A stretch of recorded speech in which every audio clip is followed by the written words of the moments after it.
Le matin, c'était le jour des lavandes, c'est-à-dire je taillais mes lavandes et j'en faisais des bouquets et puis même des petites pochettes pour les mettre dans les armoires afin que mon linge soit protégé et qu'il sente bon. Et pendant que je faisais ça, je me rappelais le temps où on était nombreuses le jour des lavandes et où on riait beaucoup. Il y avait mon arrière-grand-mère. Enfin bref, on passait une journée des lavandes superbes. Et ça m'a ramené aux lavandières, c'est-à-dire à celles qui lavaient le linge, où on était obligé d'aller au lavoir pour laver son linge.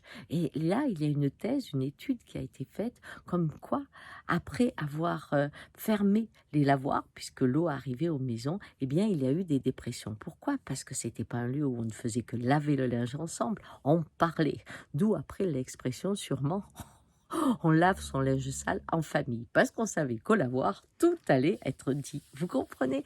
Et ce voyage-là m'a ramené aussi à une étude qui a été faite suite au Covid, à l'importance dans l'entreprise des liens amoureux et des liens amicaux.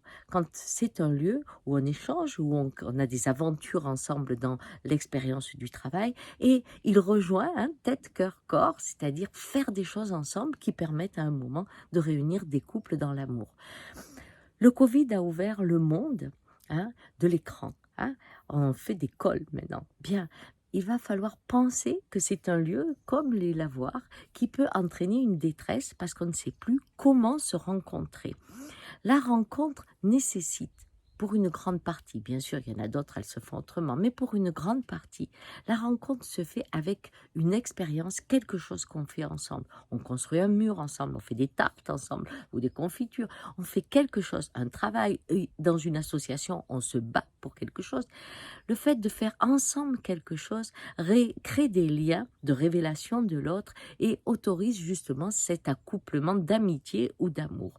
Alors, je crois que puisque le Covid a ouvert un monde où on va être très seul encore plus, il va être essentiel de trouver peut-être ces conciergeries de ville ou de rue, ou de pouvoir trouver, inventer des lieux où on fait des choses ensemble. D'où le besoin que les associations prennent, comment dire, une pulsion différente, qu'elle soit plus créative, parce qu'il faut qu'elle soit le berceau des amours de demain.